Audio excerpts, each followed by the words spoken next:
Shalom jemaat Tuhan, kita kembali belajar tentang khotbah di bukit yang akan kita ambil dari Matius 7:12 dengan tema etika yang tertinggi yang disebut dengan golden rule, ya, satu peraturan emas. Mari kita berdoa. Yang bersyukur untuk kesempatan kami belajar firman Tuhan. Tuhan memberkati hambamu, urapi hambamu dengan kuasa Roh Kudus, dan tolong setiap kami yang menonton dan mendengarnya, kami semua dibimbing oleh Roh yang sama, yaitu Roh Kudus. Berfirmanlah kepada kami lewat lidah hambamu dalam nama Tuhan Yesus. Amin. Golden rule, etika yang tertinggi. Terus sekalian, mari kita membuka dalam Matius 7:12. Dikatakan, segala sesuatu yang kamu kehendaki supaya orang perbuat kepadamu, perbuatlah demikian juga kepada mereka. Itulah isi seluruh hukum Taurat dan kitab para nabi. Mari kita baca sama-sama ayat ini. Segala sesuatu yang kamu kehendaki supaya orang perbuat kepadamu, perbuatlah demikian juga kepada mereka. Itulah isi seluruh hukum Taurat dan kitab para nabi. Saudara sekalian, standar etika umat Tuhan itu harus lebih tinggi dari yang lain. Karena ditentukan oleh Tuhan Yesus sendiri. Sebagai Tuhan, sebagai Allah yang pernah menjadi manusia. Saudara sekalian, ini suatu hal yang penting. Pada waktu lalu, hukum balas dendam dilakukan secara berlebihan. Itu pada waktu lalu.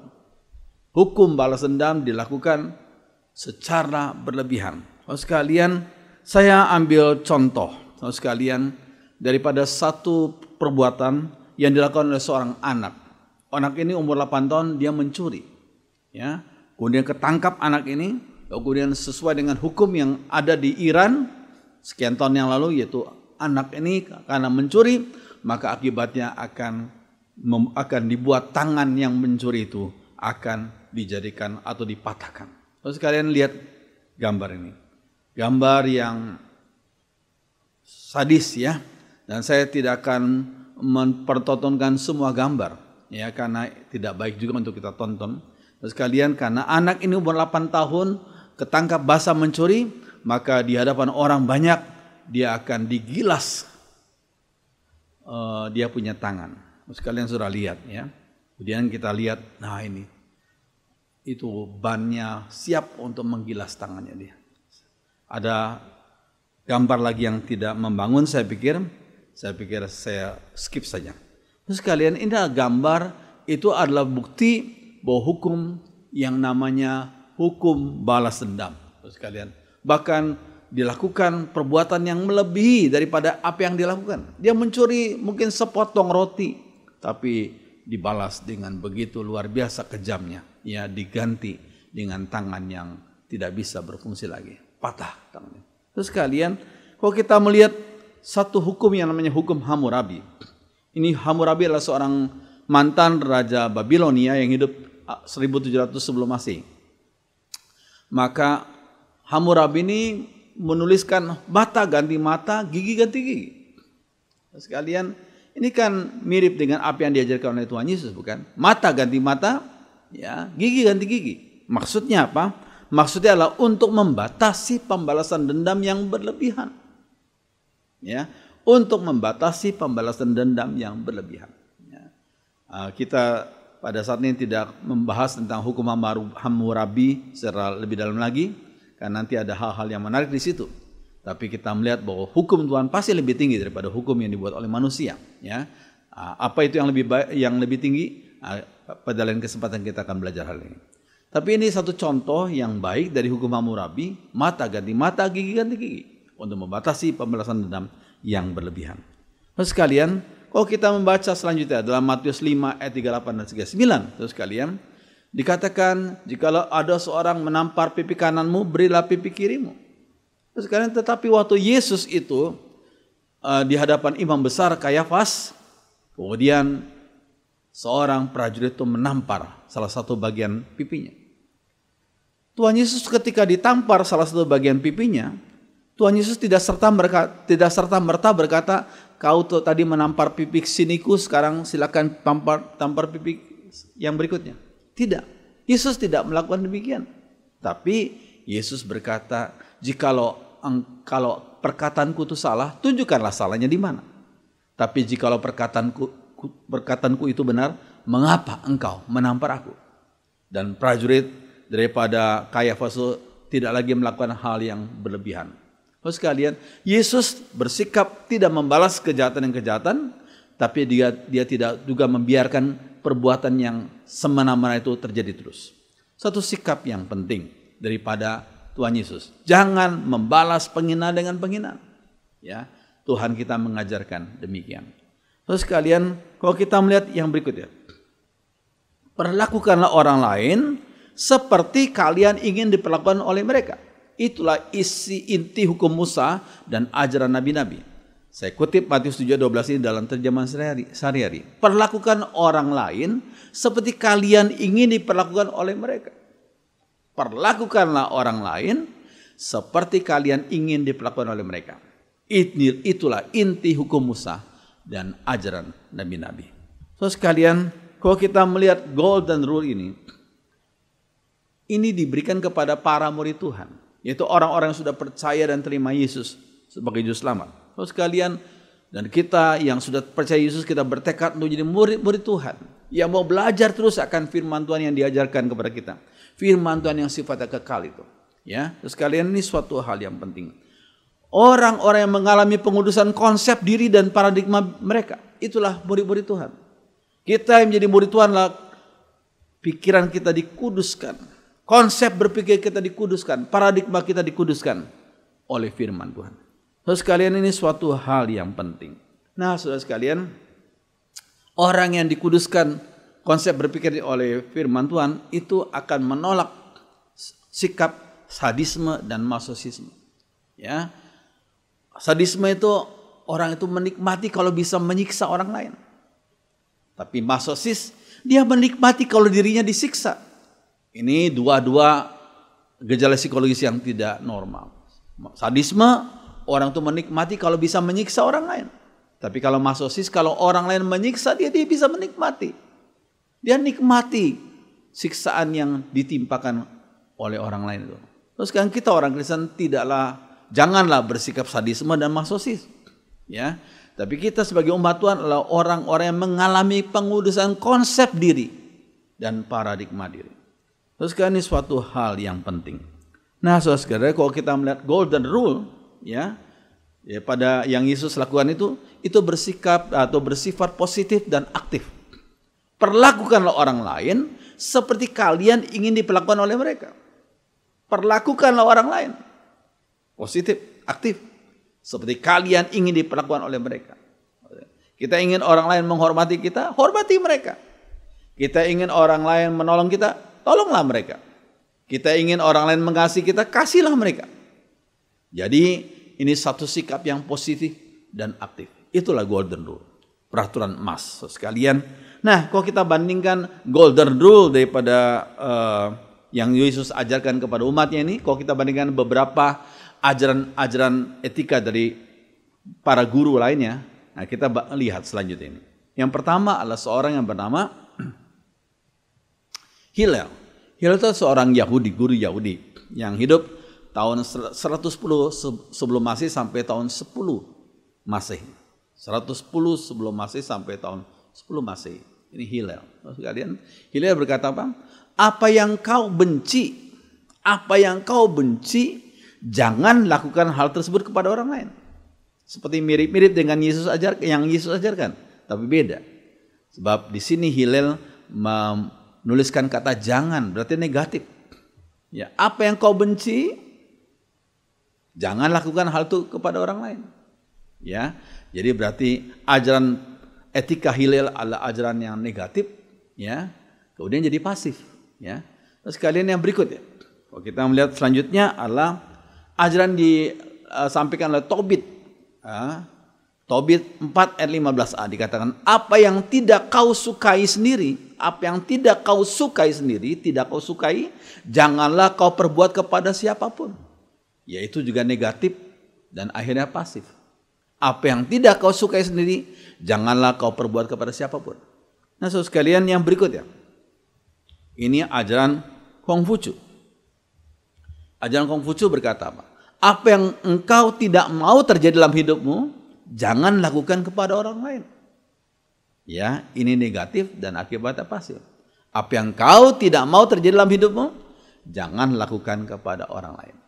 Lalu sekalian, yang berikutnya, ada seorang bernama Isocrates.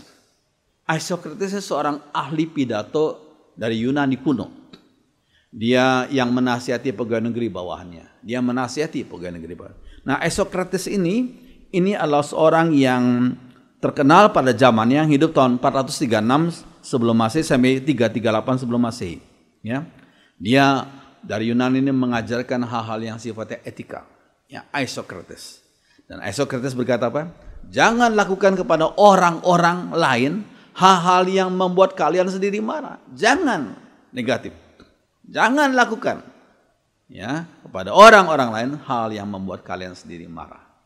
Ini negatif ya dan pasif. Terus sekalian, kemudian ada lagi ajaran dari seorang bernama Marcus Aurelius, seorang kaisar Romawi ya. Tertulis di dinding istananya, Marcus Aurelius berkata begini. Apa yang tidak kau ingin terjadi pada dirimu, yang tidak engkau ingin terjadi pada dirimu, jangan lakukan kepada orang lain juga. Ya, negatif dan pasif juga. Lalu sekalian yang berikut ya, kalau kita melihat seorang lain yang bernama Epictetus mengutuk perbudakan yang terjadi pada zamannya dengan berkata, penderitaan yang kau hindarkan terhadap dirimu, jangan bebankan kepada orang lain. Penderitaan yang kau hindarkan terjadi pada dirimu, jangan bebankan kepada orang lain. Ini ajaran daripada Epictetus. Jadi negatif dan pasif. Ya, ajaran etika seperti itu. Kemudian ada lagi kelompok Stoik.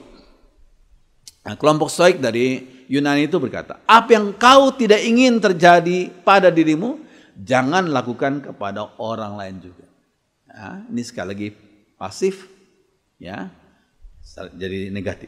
Ya, terus kalian, nah kalau kita melihat Yesus, ajarannya positif dan aktif. Terus kalian, yang pertama, etika Tuhan Yesus adalah etika yang positif dan bukan negatif. Ya, positif dan bukan negatif. Ya, terus kalian, etika pasif berkata jangan menyakiti orang lain. Itu etika pasif.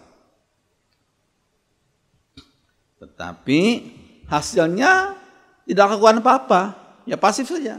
Ya, jangan menyakiti orang lain. Oke, ya sudah aku diam saja. Jadi nggak lakukan apa-apa, pasif saja. Sekalian. Tapi kalau kita belajar firman Tuhan, misalnya Yakobus 4 ayat 17, sikap pasif juga bisa berarti dosa. Ya, kamu tahu kamu harus berbuat baik, tapi kamu tidak melakukannya, berarti kau pasif. Itu juga dosa di hadapan Tuhan. Ya. Itu sikap pasif bisa berarti dosa. Terus sekalian, etika aktif adalah aku mau berbuat baik kepada orang lain seperti aku mau orang lain juga baik kepadaku. Itu etika pasif. Itu etika aktif. Aku mau berbuat baik kepada orang lain seperti aku mau orang lain berbuat baik kepadaku. Etika yang aktif. Terus sekalian, hasilnya yaitu tindakan aktif. Kita mau berbuat sesuatu yang berguna bagi orang lain. Itu tindakan yang aktif. Terus sekalian, ini penting. Nah, saudara sekalian, kita bandingkan dengan ajaran Tuhan Yesus yang lain dalam khotbah di bukit ini. Misalnya Matius 5 ayat 41 yang kita sudah pelajari sekian minggu yang lalu. Dikatakan Tuhan Yesus mengajarkan, dan siapapun yang memaksa engkau berjalan sejauh 1 mil, berjalanlah bersama dia sejauh 2 mil. Ini adalah kebiasaan waktu itu tentara Romawi. Kalau dia datang ke satu negara yang merupakan jajahannya, dia capek sekali memanggul ransel yang berat itu, maka dia lihat ada orang rakyat jajahan yang lewat situ. Kemudian dia tinggal panggil saya. Dia taruh pedangnya di bahu orang itu, dan orang itu sebagai hukumnya, secara hukum harus memanggul beban yang tentara Romawi itu lakukan. Terus sekalian, pada kilometer yang pertama mungkin orang itu ya memanggul beban itu, tapi dalam hatinya jengkel. Aduh, kenapa aku jadi rakyat jajahan? Tapi ternyata orang itu adalah murid Tuhan. Dia ingat bahwa Tuhan Yesus mengajarkan untuk berbuat baik kepada sesama, termasuk kepada orang yang menjajah tentara Romawi itu. Hanya setengah kilometer terakhir dia memanggul beban itu dengan sukacita. Ya. Kemudian setelah 1 mil selesai, harusnya secara hukum Romawi orang tuh bisa menyerahkan beban tuh dan memberikan kembali kepada tentara Romawi itu. Kemudian lari langsung pergi, tinggalkan. Tapi setelah 1 mil yang pertama selesai, orang tuh malah menawarkan akan perbuatan baiknya. Bolehkah saya memanggul bebanmu pada mil yang kedua? Wah, tentara Romawi itu kaget. Loh, dah turunkan, biar aku yang memanggul. Tetapi rakyat itu berkata, tidak, aku kasihan sama Bapak. Aku mau menolong Bapak. Ya, mulailah dia memanggul beban itu pada mil yang kedua. Ya, tentara Romawi itu malah kaget kan, bingung. Orang lain setelah 1 mil langsung lari. Tapi ini malah menawarkan memikul beban pada mil yang kedua. Akhirnya tentara Romawi itu bertanya, kok aneh? Kamu kok malah menawarkan diri untuk memikul bebanku pada mil yang kedua? Lalu kemudian orang itu berkata, ya karena Tuhan kami mengajarkan demikian. Orang tentara Romawi bertanya, siapa Tuhanmu yang mengajarkan demikian? Tuhan kami adalah Yesus Kristus. Wah, mulailah ada semacam PI pribadi walaupun singkat. Tapi hal itu membuat tentara Romawi menjadi bertanya-tanya, siapa itu Tuhan Yesus? Nah, kita dengar, kita baca sejarah Romawi zaman kuno, di mana sebagian prajurit Romawi akhirnya menjadi percaya Tuhan Yesus. Salah satunya adalah karena contoh yang indah daripada orang-orang para budak Kristen ini yang berubah sikapnya karena diubah oleh Tuhan Yesus. Terus sekarang ini suatu hal yang penting. Kita jangan pasif, tapi kita aktif. Berbuat kebaikan bagi orang lain. Walaupun orang yang kita berbuat kebaikan itu adalah orang yang mungkin memusuhi kita. Ini suatu sikap yang penting. Nah, yang berikutnya saudara. Etika positif juga berdasarkan kesalehan hidup. Bukan karena takut dihukum. Etika yang positif itu berdasarkan kesalehan hidup. Bukan karena takut dihukum. So sekalian kita lihat, ya lihat ini kaos ini. Ya, kaos yang pernah dicetak mungkin di negara tetangga kita. Dikatakan Singapore is a fine city. Ya, saya pernah lihat kaos ini, kaosnya bukan gambarnya, memang kaosnya. Singapore is a fine city. Kalau sudah lihat kata fine dalam bahasa Inggris itu bisa berarti baik, kota yang baik, kota yang bagus. Tapi fine juga bisa berarti kota yang apa-apa ada semacam dendanya gitu loh. Ya, is a fine city. Kota yang penuh dengan denda. Lihat situ.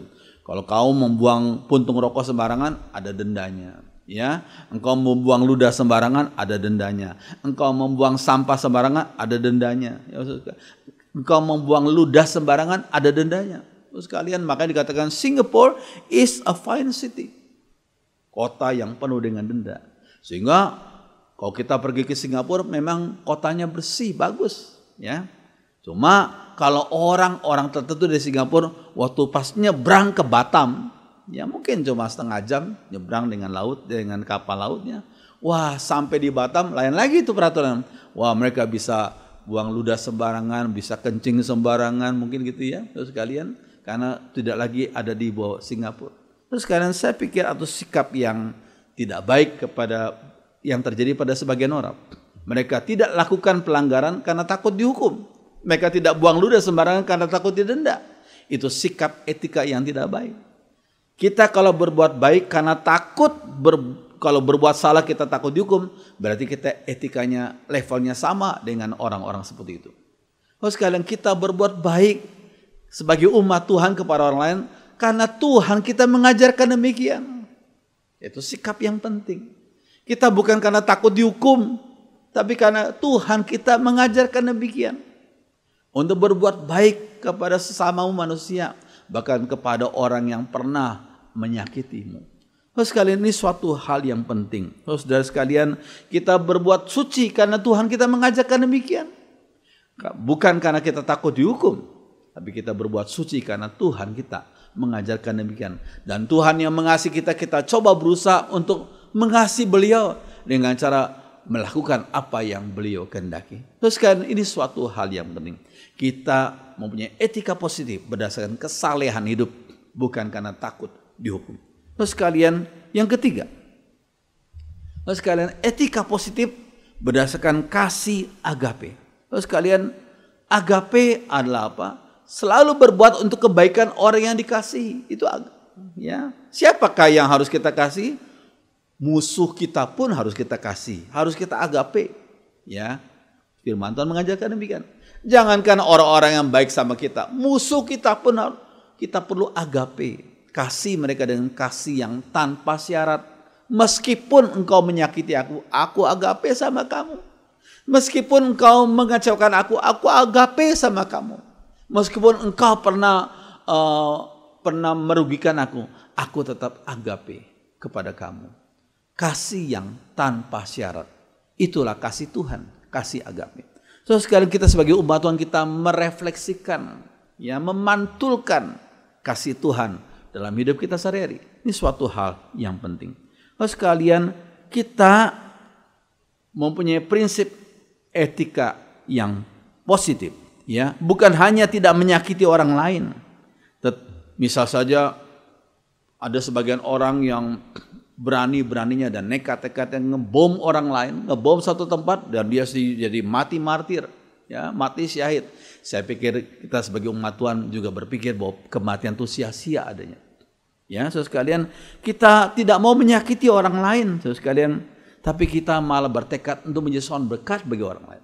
Untuk menjadi seorang berkat bagi orang lain, ya, membimbing orang lain yang salah jalan, mengarahkan mereka, membimbing mereka, mendoakan mereka.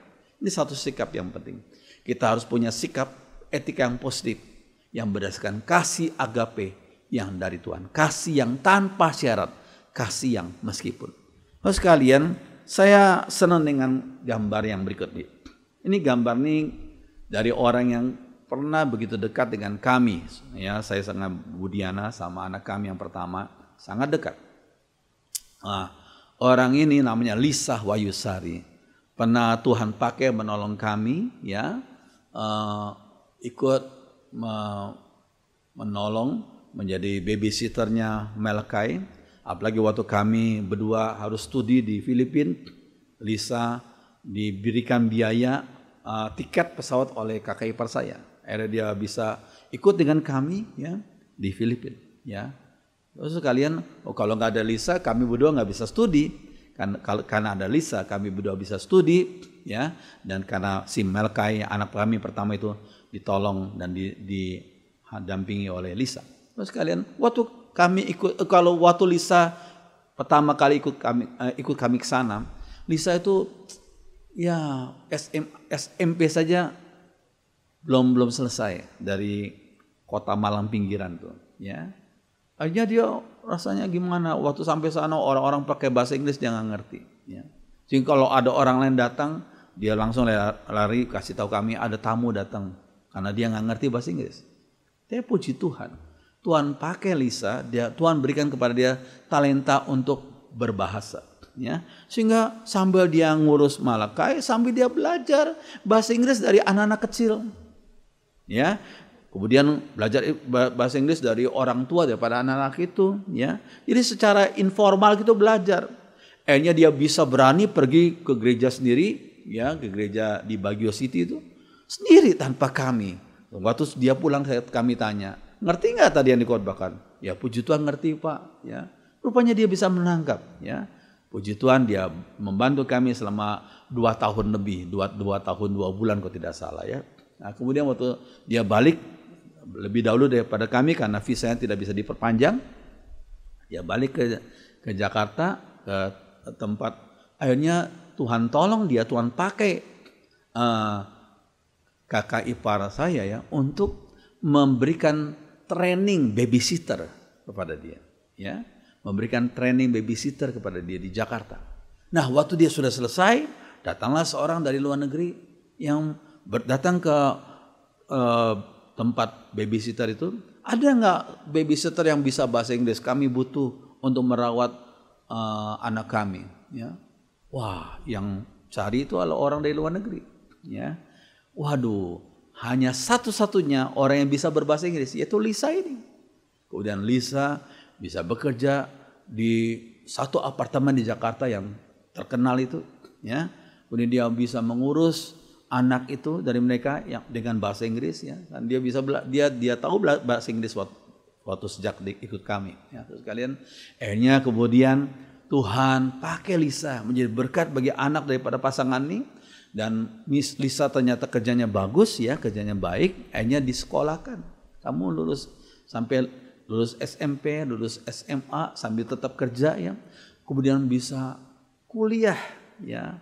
Jadi sore belajar kuliah ya, waktu itu ada kuliah malam, tapi pagi sampai sore bisa bantu pasangan ini. Terus kalian, nah waktu pasangan ini rasanya bagaimana, mungkin ada kondisi yang tidak enak di Jakarta, akhirnya mereka pulang ya, sampai di Australia. Tapi sebelum sampai ke Australia ditanya, Lisa mau ikut kami nggak? Wah senang sekali bisa diajak ya.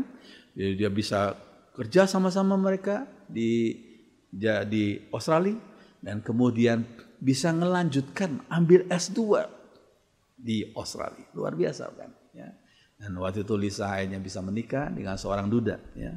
Puji Tuhan. Kita bersyukur pada Tuhan kalau kita bisa menjadi seorang berkat bagi orang lain. Itu sukacitanya luar biasa. Melebihi kita dapat uang sekian banyak. Kalau kita bisa menolong orang lain, membuat orang lain jadi maju, bahkan lebih maju daripada kita, itu sukacita luar biasa. Maksud kalian, kita berbuat baik kepada orang lain. Karena Tuhan telah begitu baik kepada kita. Ini suatu hal yang indah sekali. Nah, saudara sekalian yang berikutnya. Yang keempat, etika positif dinyatakan secara jelas dalam perkataan dan perbuatan Yesus. Ya, etika positif dinyatakan secara jelas dalam perkataan dan perbuatan Yesus. Sekalian, hidup Yesus ditandai dengan menolong dan menyelamatkan orang lain. Itu tanda yang penting. Menolong dan menyelamatkan orang lain. Jangan lupa, kata nama Yesus itu mempunyai arti juru selamat. Sekalian.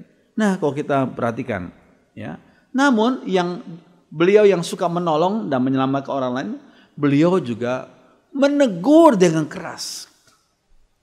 Jikalau ada sebagian orang yang terus mengeraskan hati, beliau sebagai orang yang suka menolong dan juru selamat, beliau menegur. Ya, kalau kita baca dalam Matius 23, ya, beliau menegur orang-orang yang keras hati itu, para ahli Taurat itu, orang-orang Saduki itu. Ya. Kalau kita lihat Matius 23, kita anggap Tuhan Yesus kok kasar banget ya. Ya, karena konteksnya orang-orang yang ditegur adalah orang-orang yang degil hati. Orang yang sudah diberikan waktu begitu lama untuk bertobat, tapi mereka mengeraskan hati, akhirnya ditegur oleh Tuhan. Kalau kita mengasihi orang lain, bukan berarti kita tidak mau menegur orang yang harus kita tegur. Kita harus mengasihi orang lain dengan cinta kasih yang suci, yang tidak kompromi dengan dosa. Ini suatu hal yang penting. Nah, saudara sekalian, ini gambar apa ini? Ini gambar waktu Tuhan Yesus itu menyucikan bait Allah. Bait Allah yang suci itu telah dikotori. Para imam itu berjualan, ambil untung dari masyarakat yang datang sana. Ya, dan makin memperberat beban masyarakat. Ya, saudara sekalian, hanya Tuhan Yesus ambil cambuk, ya, menunggang balikan barang-barang yang menjadi tempat korupsi itu. Terus kalian, ini suatu hal yang penting ya. Tapi Tuhan Yesus tetap bisa mengontrol emosinya. Tapi Tuhan Yesus tidak kompromi dengan dosa. Ya, ini suatu hal yang penting. Etika positif dinyatakan secara jelas dalam perkataan dan perbuatan Yesus. Dia tidak kompromi dengan dosa, tapi dia mengasihi orang yang mau bertobat, yang mau hidup baru sesuai dengan kehendak Tuhan. Ini suatu sikap yang penting. Nah, yang berikut yang kelima. Etika positif berarti proaktif menjadi penggerak perubahan yang positif. Ya, proaktif menjadi penggerak perubahan yang positif. Maksud sekalian, ada 3 macam orang berkaitan dengan penggerakan. Yang pertama adalah orang yang menggerakkan. Orang itu bersifat seperti generator. Dia seorang leader, seorang pemimpin. Dia menggerakkan menjadi ke arah yang baik, yang maju. Itu adalah golongan pertama, yang menggerakkan. Yang kedua adalah yang digerakkan. Ini pengikut. Yang digerakkan ini pengikut. Sekalian, ini banyak orang hanya jadi pengikut, ya, yang hanya digerakkan saja. Tapi golongan ketiga adalah yang tidak mau digerakkan, status quo. ya, merasa sudah cukup nyaman, aman, nggak mau ambil risiko, ya sudah diam-diam saja, nggak lakukan apa-apa, nggak memberikan kontribusi apa-apa. Sekalian, dari 3 macam orang ini, di manakah saudara berada? Apakah saudara menjadi orang yang menggerakkan untuk perbuatan yang baik, atau saudara kelompok yang kedua yang digerakkan, atau saudara bahkan yang ketiga yang nggak mau digerakkan, status quo saja?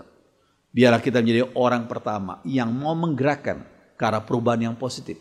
Ini suatu hal yang penting. Nah, saudara sekalian, saudara lihat gambar ini. Ya. Ini orang kasih garis di jalanan, ada ranting pohon yang jatuh. Dan orang ini begitu malas, ya ranting pohon yang jatuh ya disingkirkan toh. Tidak. Garis jalan tuh yang mengikuti ranting itu. Jadi akhirnya belok dia. Ini satu sikap yang sungguh tidak baik, bukan? Maksudnya harusnya dia menyingkirkan ranting itu, ya, supaya garisnya lurus. Tapi ada sebagian orang seperti gitu, ya. Ada ranting jatuh, ya sudah garisnya jadi bengkok, ya. Ranting yang salah, bukan saya yang salah. Itu satu sikap yang sungguh-sungguh tidak baik, sekalian. Ini suatu hal yang penting. Kalau sudah lihat dalam Yeremia 3 ayat 5, 4, ya, itu nggak ada kemajuan karena orang-orang tertentu itu memang adalah orang-orang yang malas, yang nggak mau berubah ke arah yang baik. Sekalian, ini suatu hal yang terjadi. Nah, sekalian, perubahan yang paling utama adalah perubahan diri sendiri. Ya, kalau sudah bisa mengubah diri sendiri, maka bisa mengubah orang lain. Bagaimana kita bisa mengubah orang lain kalau diri sendiri belum mau berubah? Bagaimana kita bisa menjadi contoh dan teladan yang baik bagi orang lain kalau kita sendiri belum mau berubah paradigma kita yang keliru itu, sikap kita yang tidak benar, filsafat kita yang tidak beres itu, ya. Biarlah kita mau merubah diri sendiri, setelah itu baru Tuhan pakai untuk bisa merubah orang lain, merubah kelompok kita, merubah lingkungan kita, dan merubah negara ini. Suatu hal yang penting. Terus sekalian, nah, kata perubahan itu dari kata metamorfosa, itu terambil dari Roma 12 ayat yang kedua. Terus sekalian lihat, ya, ini adalah telur, ya, kemudian berubah menjadi ulat bulu, dari telur berubah jadi ulat bulu, ya, sekalian. Nah, kemudian berubah jadi kepompong, ya, yang keras itu, ya. Akhirnya pada saatnya kepompong itu berubah menjadi kupu-kupu yang indah. Inilah proses metamorfosa. Saudara, Roma 12 ayat 2, kata metamorfosa itu ada di situ. Berubah oleh pembaruan budimu. Ya, berubah oleh pembaruan budimu.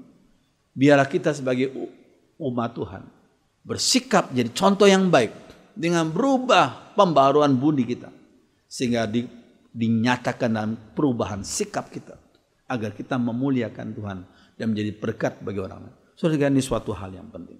Nah, saudara sekalian, dikatakan renewing your mind, berubahlah oleh pembaruan budimu. A man is what he thinks. Seseorang itu ditentukan oleh apa yang dia pikirkan. A man is what he thinks. Saudara sekalian, cara berpikir dan apa yang dipikirkan. Kalau yang dia pikirkan yang negatif, ya akan mempengaruhi sikap hidupnya. Kalau dia berpikir yang jorok, yang tidak baik, yang tidak kudus, ya akan mempengaruhi sikap hidupnya. Cara berpikir dan apa yang dipikirkan sangat penting. Biar kita mengarahkan pikiran kita ke arah yang di atas, yang memuliakan Tuhan. Kolose 3, 1 dan 2. A man is what he thinks. Seseorang ditentukan oleh apa yang dipikirkan. Mohon Roh Kudus menguduskan, menyucikan pikiran kita, agar kita memikirkan hal yang membangun, yang positif, yang jadi berkat bagi orang lain. Oh sekalian, tetapi ada yang kedua. A man is what he reacts to God's will. Seorang ditentukan oleh bagaimana reaksinya terhadap kehendak Tuhan, terhadap panggilan Tuhan. Tuhan pasti punya rencana yang indah, yang positif. Tuhan pasti punya rencana yang kudus. Biarlah kita menjadi umat Tuhan yang bereaksi positif terhadap panggilan Tuhan. A man is what he reacts to God's will. Seorang adalah ditentukan oleh bagaimana reaksinya terhadap panggilan Tuhan. Terus sekalian, salah satu panggilan Tuhan adalah mengubah dunia ini agar sesuai dengan rencananya. Mengubah pola pikir kita, mengubah pola pikir orang-orang sekitar kita agar sesuai dengan rencananya.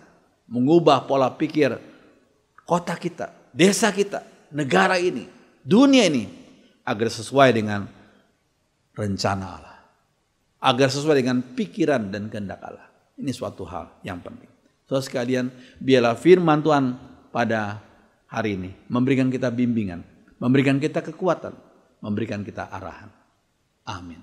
Saudara sekalian, mari kita mau menyanyikan satu lagu yang sudah cukup lama, beberapa tahun yang lalu, tapi lagu ini bagus. Tuhan, ku mau menyenangkanmu. Tuhan, bentuklah hati ini jadi bejana untuk hormat-Mu, cemerlang bagai emas murni. Mari kita berdiri nyanyikan lagu ini bersama-sama.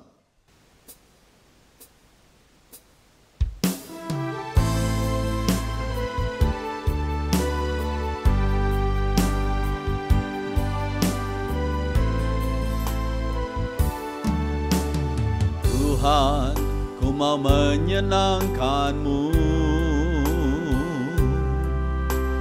Tuhan, bentuklah hati ini jadi bejana untuk hormat-Mu, cemerlang bagai emas murni. Tuhan, ku serahkan hidupku, semua ku berikan padamu.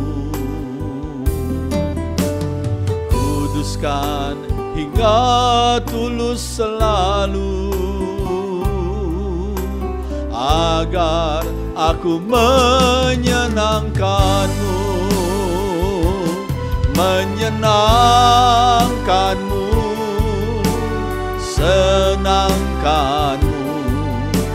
Hanya itu kerinduanku,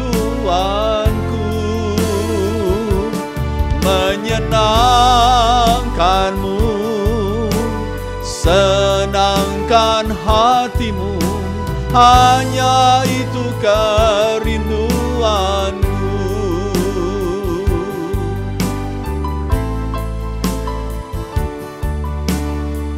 Perempuan saja. Tuhan, ku mau menyenangkan-Mu. Tuhan, bentuklah hati ini jadi bejana untuk hormat-Mu, cemerlang bagai emas murni. Pria saja. Tuhan, ku serahkan hidupku, semua ku berikan padamu. Kuduskan hingga tulus selalu, agar aku menyenangkan-Mu. Bersama-sama angkat tangan kananmu. Menyenangkan-Mu, senangkan-Mu. Hanya itu kerinduanku, menyenangkan-Mu, senangkan hati-Mu.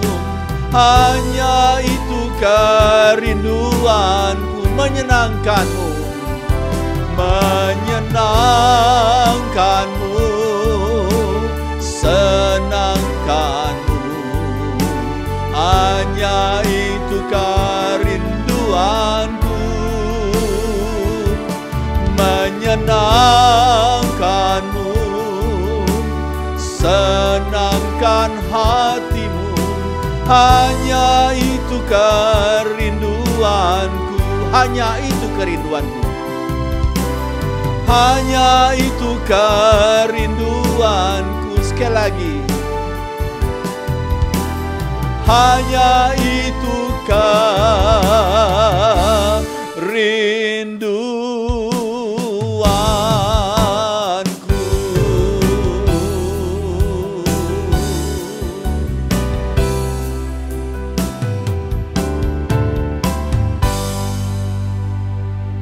Bapa Surgawi, terima kasih Tuhan sudah berikan kami kesempatan pada saat ini untuk belajar etika yang tertinggi. Etika yang diajarkan oleh Tuhan Yesus. Etika yang aktif dan positif. Terima kasih Roh Kudus, bantu kami untuk melaksanakan firman-Mu dalam hidup kami sehari-hari. Sehingga kami bisa menjadi saluran berkat bagi orang lain. Dan hidup kami bisa memantulkan sinar kasih Kristus dalam hidup kami masing-masing untuk kemuliaan bagi nama Tuhan. Terima kasih untuk firman-Mu, meteraikan firman-Mu dalam hati kami dan mampukan kami melaksanakannya. Dalam nama Tuhan Yesus kami berdoa. Haleluya. Amin.